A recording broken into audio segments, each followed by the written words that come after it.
অতীতে ওজন কমানোর ওষুধ গ্রহণকারীদের নিয়ে মার্কিন প্রেসিডেন্ট ডোনাল্ড ট্রাম্প প্রশ্নকতা করলেও সম্প্রতি তিনি নিজেই মন্তব্য করেছেন হয়তো তার এখন ওজন কমানোর ওষুধের প্রয়োজন রয়েছে।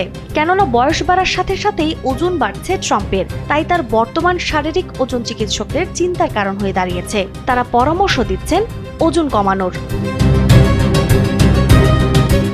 ওয়াশিংটন ডিএসসির Walter Reed National Military Medical সেন্টারে সম্পূর্ণ শারীরিক পরীক্ষার পর ব্যক্তিগত চিকিৎসক ডক্টর শন পি বারবাবেলা এই প্রতিবেদন প্রকাশ করেন। প্রতিবেদনে দেখা যায় 2025 সালের এপ্রিলে শেষ পরীক্ষার পর থেকেই ট্রাম্পের ওজন বেড়েছে 6.35 কেজি। বর্তমানে তার ওজন দাঁড়িয়েছে প্রায় 107.95 কেজিতে, যা চিকিৎসা বিজ্ঞানের ভাষায় ওবেসিটির সীমানা ছুঁই করছে।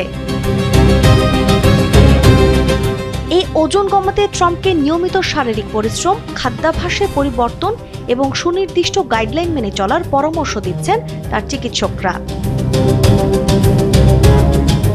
নিউ ইয়র্ক টাইমস এর প্রতিবেদন অনুযায়ী দীর্ঘদিন ধরেই উচ্চ কোলেস্টেরলের সমস্যায় ভুগছেন ট্রাম্প।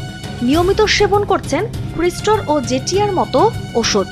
হৃদরোগ ও স্ট্রোকের ঝুঁকি এড়াতে তিনি উচ্চমাত্রার অ্যাসপিরিন নিচ্ছেন। চিকিৎসকদের মতে প্রেসিডেন্টের হাতে থাকা কালশিটে দাগগুলো মূলত এই অ্যাসপিরিন থেরাপির পার্শ্ব প্রতিক্রিয়া।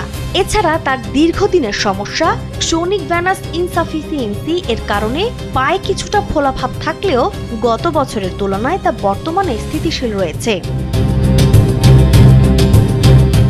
ট্রাম্পের স্বাস্থ্য নিয়ে অতীতে অস্পষ্টতা ও অতি ইতিবাচক বক্তব্যের কারণে জনমনে নানা প্রশ্ন ছিল। এবারের প্রতিবেদনে বেশ কিছু বিষয়ের বিস্তারিত উঠে এলেও চর্মরোগ সংক্রান্ত পূর্বেও কোনো সমস্যার কথা উল্লেখ না থাকায় বিতর্ক পিছু ছাড়েনি। নাজমুন নাহার, কালবেলা।